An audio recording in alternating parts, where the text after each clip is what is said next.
In today's class, we are going to start the new chapter, that is chapter number 8 from the NCERT book.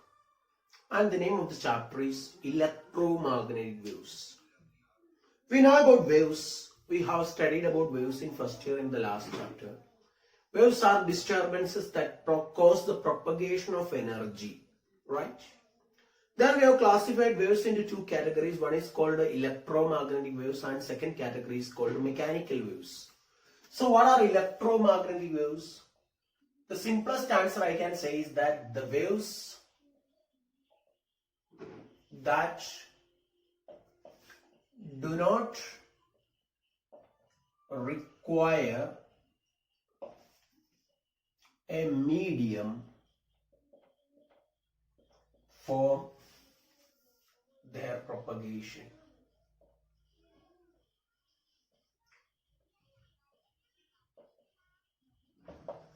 So electromagnetic waves are waves that do not require a medium for their propagation. So they can propagate through vacuum and they do not require a medium for their propagation. Right. These waves propagate by what mode? These waves propagate by the mode of radiation. These waves propagate by the mode of radiation.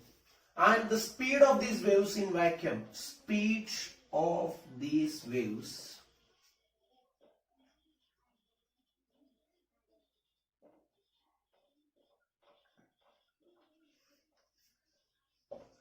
(3 into 10 to the power 8 meter per second).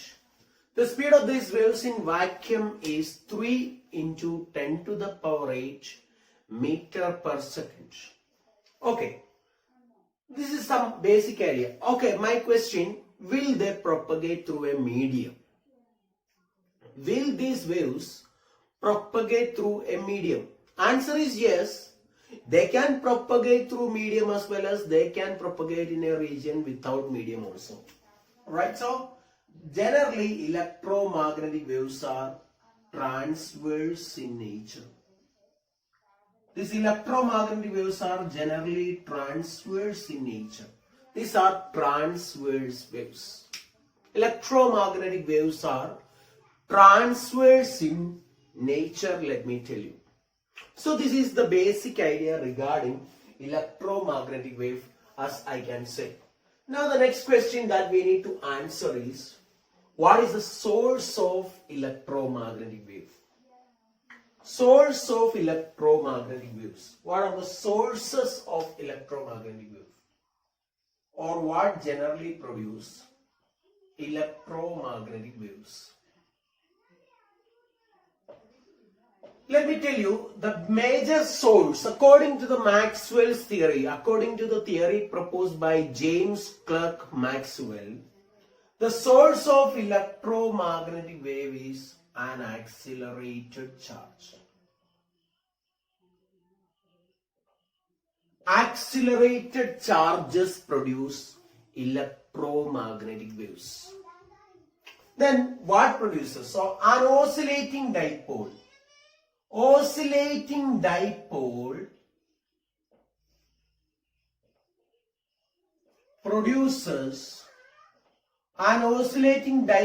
produces a plane electromagnetic wave.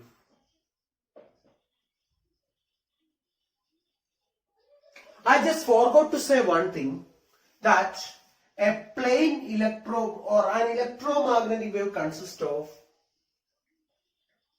an electromagnetic wave consists of mutually perpendicular electric and magnetic fields. An electromagnetic wave basically consists of what? Mutually perpendicular electromagnetic wave such electric field and magnetic field such that the velocity is perpendicular to magnetic field, that is perpendicular to the electric field. So that means the directions of all these three are mutually perpendicular. Mutually perpendicular. Okay. Now our next discussion is regarding a plain electromagnetic wave. Magnetic wave consists of a propagating wave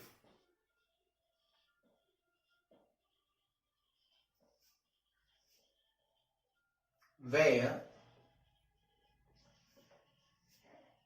plane of vibration is perpendicular to plane of propagation. The plane of vibration is perpendicular to the plane of propagation. Plane of vibration.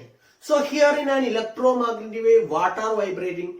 Electric field is vibrating, magnetic field is vibrating, and the wave is propagating in a direction perpendicular to what? The vibration and the propagation, let me tell you. So let us consider or let us draw the representation of a plane electromagnetic wave. Let me take this is Z direction. This is X direction. This is Y direction.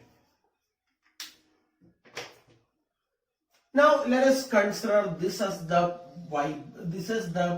plane of vibration of electric field. So electric field is vibrating in the X direction, or rather XZ plane. Electric field is vibrating in the XZ plane, and the electric field is propagating in the Z direction as well, positive Z direction. So such an electric field can be represented by the equation E is equal to E0 sine kz minus omega t. I will say I cap because it is vibrating. Electric field is vibrating in the in the X direction. Electric field is vibrating in the X direction. Such an electric field is given by E0 sine kz minus omega t. Please understand that the phase of this wave is kz minus omega t. This thing is kz minus omega t. Ready? Now the magnetic field, corresponding magnetic field of the plane electromagnetic wave is given by this thing. Here what I say is that the magnetic field is vibrating in the YZ plane. Magnetic field is vibrating in the YZ plane.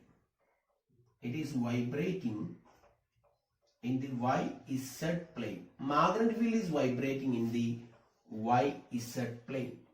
Still, the energy of the magnetic field is propagating in the positive Z direction. Sorry, Z direction. Yeah, here it is positive Z direction. I am sorry. So corresponding equation for magnetic field B can be written as B0 sine kz minus omega t j cap. And again you can see that the phase of the magnetic field is kz minus omega t. So for a propagating electromagnetic wave, E and B vibrate in the same phase. For the propagating electromagnetic wave, the electric field and magnetic field vibrate in the same phase. Now the question, how can we determine the direction of propagation? So direction of propagation is given by direction of propagation is in the direction of E cross B. So direction of propagation of the electromagnetic wave is in the direction of So it is given by the direction of E cross B. So it is propagating in the direction of E cross B. The electric field, the wave is propagating in the direction of E cross B. In other words, I can say the vector, the unit vector in the direction of velocity, V cap. Unit vector in the direction of propagation. Unit vector in the direction of propagation. V cap is given by E cross B divided by modulus of E cross B, or modulus of E into modulus of B, right? Because E cross B is given by modulus of E cross B. What's the formula for E cross B? So E cross B is equal to modulus of E into modulus of B into sine 90, because electric field and magnetic field are mutually perpendicular, sine 90 n cap. So n cap is the direction of the unit vector V cap. From here I can say V cap is equal to the unit vector in the direction of propagation of the electromagnetic wave is E cross B divided by modulus of E cross modulus of B. Because always this is the direction. So V cap is perpendicular to E cross B, right? We know it. So E cap is in the direction of E cross B. So direction of propagation is given by, this is the vector, in the direction of the propagation. So that is in the direction of V cap. So I will say that the unit vector in the direction of propagation V cap is equal to E cross B divided by modulus of E into modulus of B. Right? So this is the answer for unit vector in the direction of propagation of the electromagnetic wave. Now we can see from here expression for velocity of propagation. We are going to consider the next thing, that is equation for the velocity of propagation. Velocity of an electromagnetic wave. Equation for velocity. You know, from this equation, the first thing that we have learned from wave is that V is equal to omega by k. We have studied this in first year, right? Propagation velocity V is equal to omega by k. This is also equal to F lambda. Omega by k is also equal to F lambda. These are two equations that we have learned from first year, right? Further, we have learned also that from the topic of velocity selector, the velocity V is equal to E by B. The velocity V is equal to E by B that we have learned from the theory of velocity selector. Correspondingly, I can say from here this is equal to magnitude of E divided by magnitude of B. This can be written as E0 divided by B0 also, right? What is E0? It is the amplitude of electric field, and B0 is the amplitude of electric magnetic field. Now we know in terms of mu 0 and epsilon 0, speed of light in vacuum.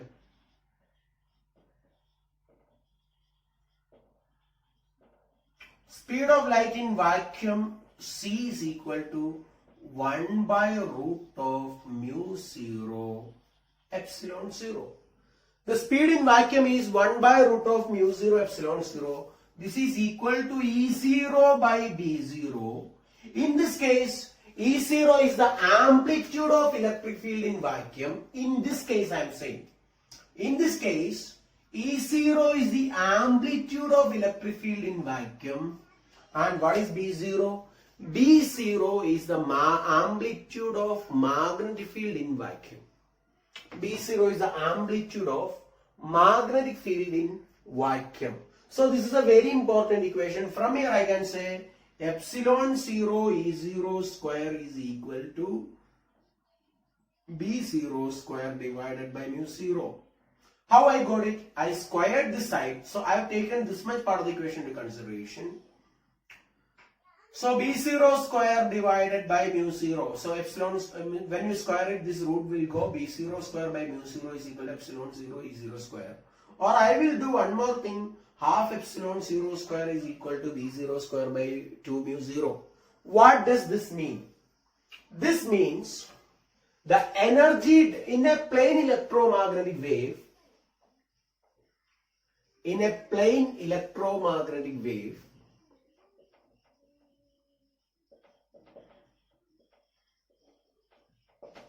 so half epsilon 0 E0 square you studied in electrostatics as energy density of electric field.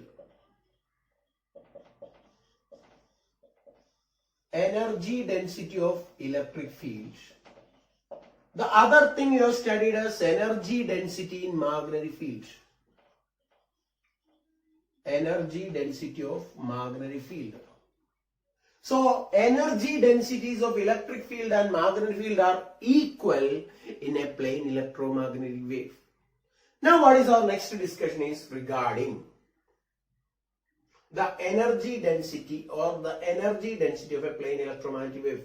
This can also be written likewise, that is B square by 2 mu 0 is equal to half epsilon 0 E square, right? Because you can use this equation. This is also equal to what?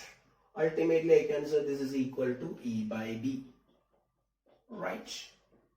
That also we can say ultimately. So that taking all these things together is what I am getting the so-called relation. Ready? Now we are going to consider about the energy density of a plane electromagnetic wave. Energy density.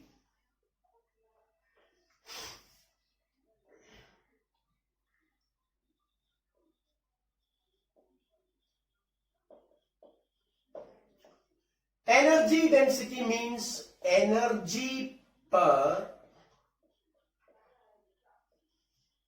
unit area per unit time interval, right?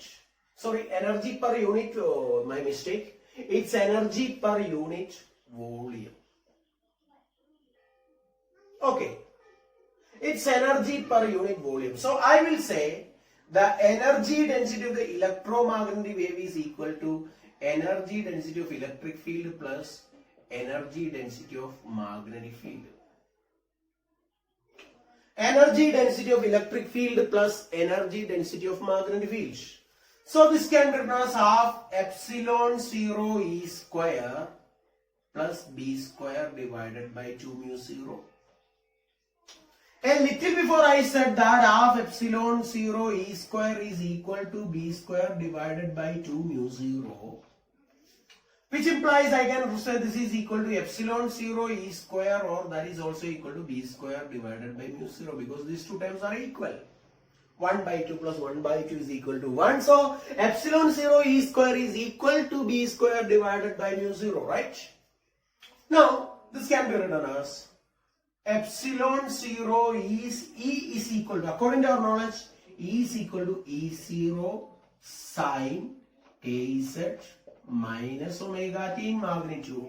So squaring it, I am getting E0 square sine square kz minus omega t, right?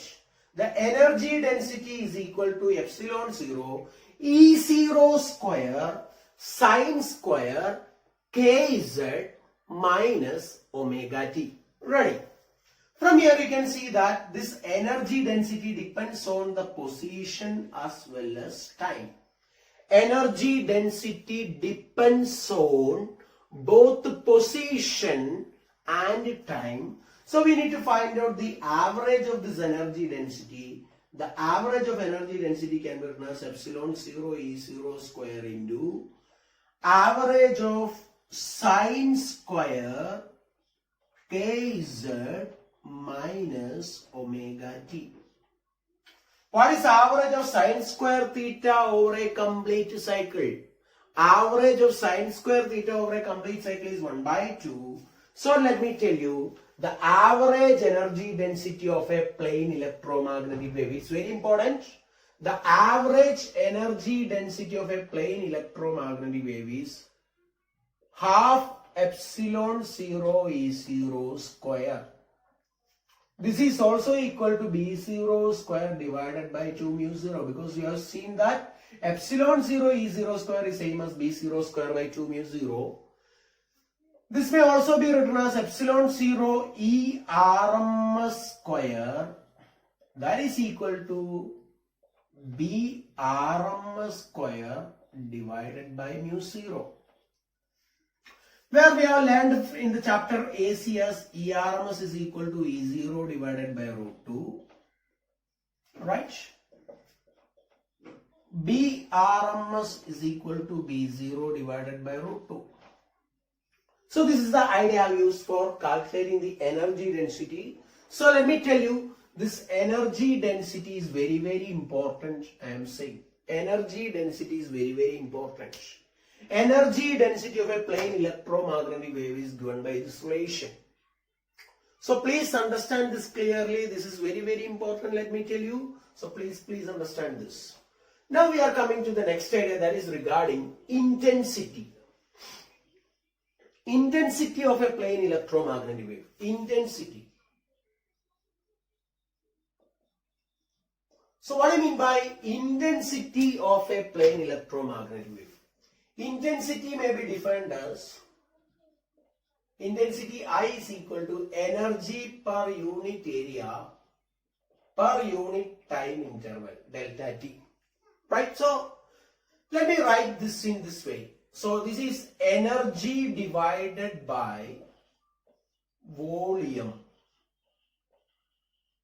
into delta X divided by delta T.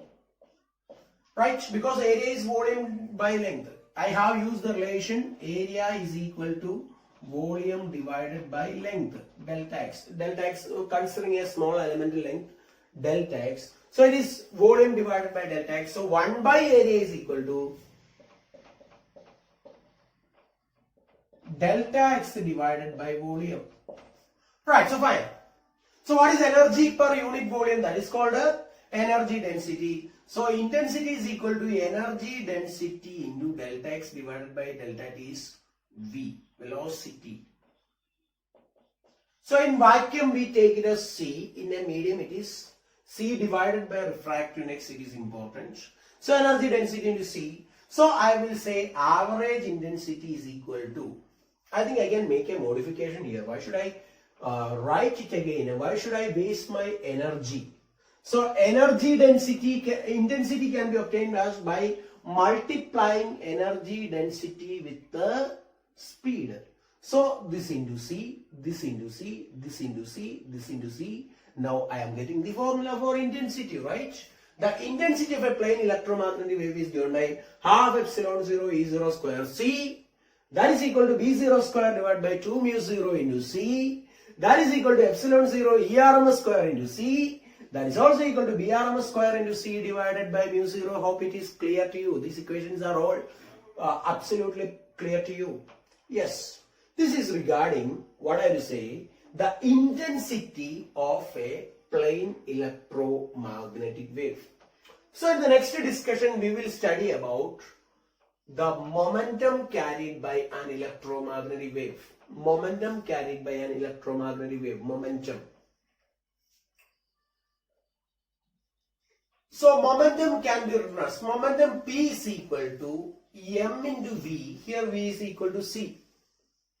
So in this case I will say this is equal to energy divided by C. Energy divided by C. How I got this equation?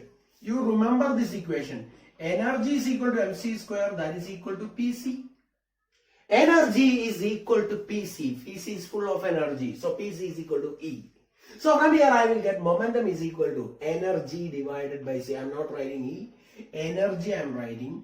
So energy is equal to mc square, that is equal to Pc, or P is equal to energy divided by C. Right. So this is the expression for the instantaneous momentum of a plane electromagnetic wave. The instantaneous momentum of a plane electromagnetic wave is given by energy is equal to P is equal to energy by C. Now we will consider the next topic, that is regarding total radiation pressure.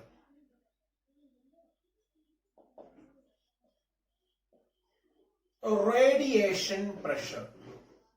So what is the formula for pressure? Pressure is thrust by area.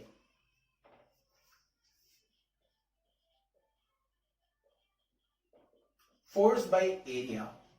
That is, what I can say is, force can be written as delta P divided by A into delta T, right? Okay, now let us take for a completely absorbing surface. For a completely absorbing surface,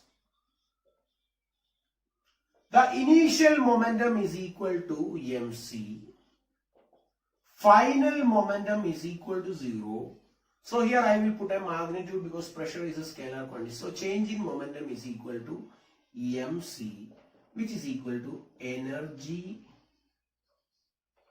divided by c, right?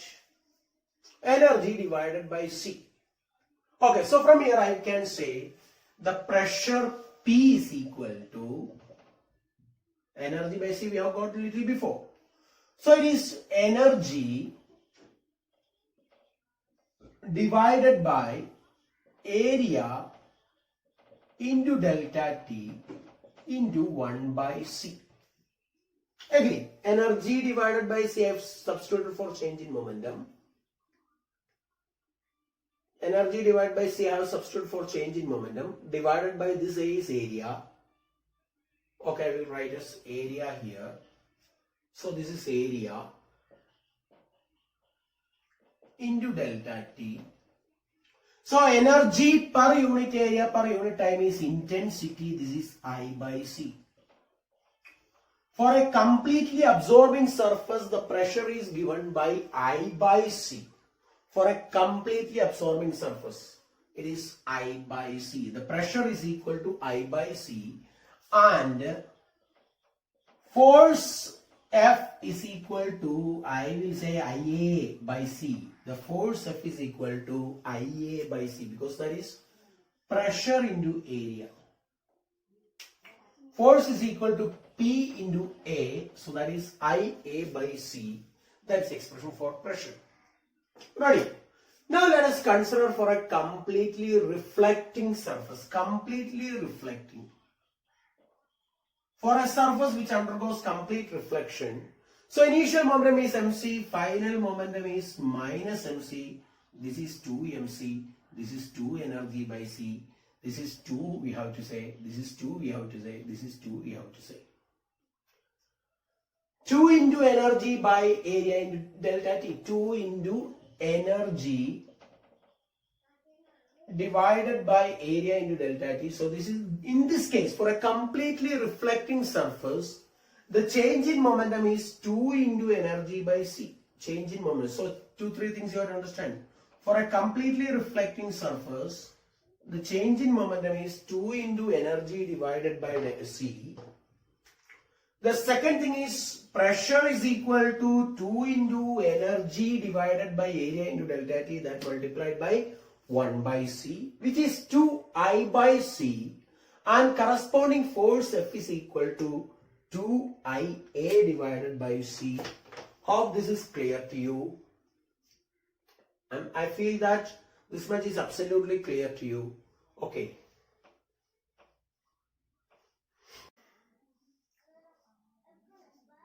Yes, example 8.2 now.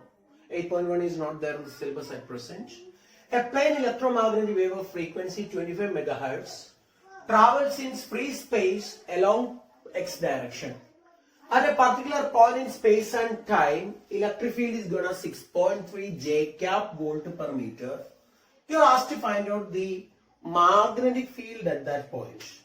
Very simple, we have studied about the velocity c is equal to E by B, or B is equal to E divided by C. Ultimately, you can say the answer as what? The electric field has a magnitude 6.3 divided by C. C is 3 into 10 to the power 8. Answer is 2.1 into 10 to the power minus 8 Tesla. Because the SI unit of magnetic field is Tesla. Now the question, what is the direction of this magnetic field? That's the question. So it is propagating in the positive x direction. This is the direction of propagation. This is the direction of the electric field. Obviously, this should be the direction of the magnetic field.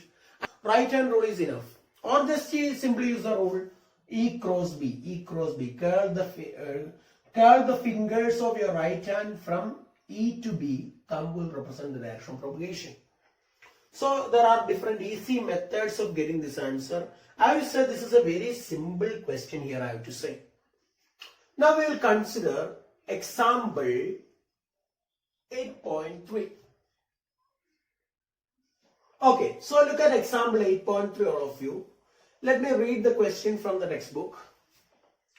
The magnetic field in a plane electromagnetic wave is given. So in example 8.3, I request all of you to take your notebook and let's see this one.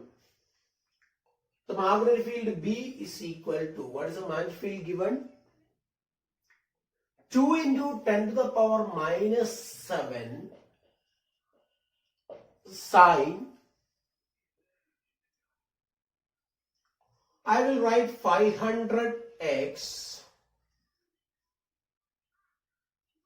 plus 1.5 into 10 to the power 11 t.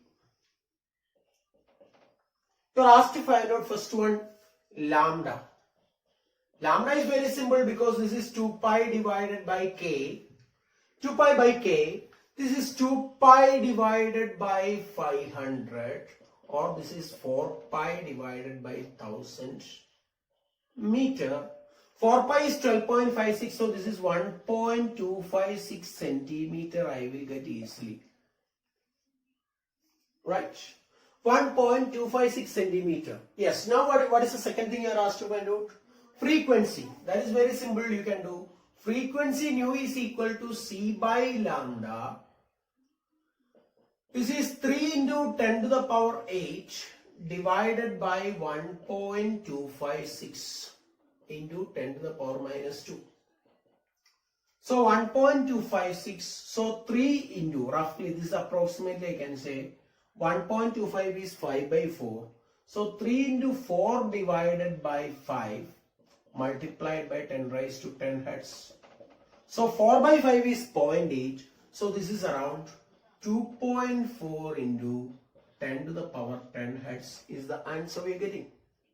They got 23.9 gigahertz. I am getting about 24 gigahertz. That is not at all a problem. Second part of the question is you are asked to find out the electric field expression. So E is equal to C into B. You can directly use. So this is 3 into 10 to the power 8 multiplied by 2 into 10 to the power minus 7. Then the same expression as a whole we can write sine 500x plus 1.5 into 10 to the power 11 t. This calculation is very simple. 3 into 2 is 6.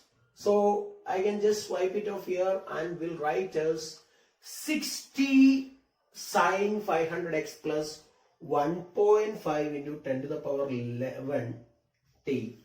And the unit is volt per meter or otherwise Newton per coulomb. I hope these two examples are very clear to you.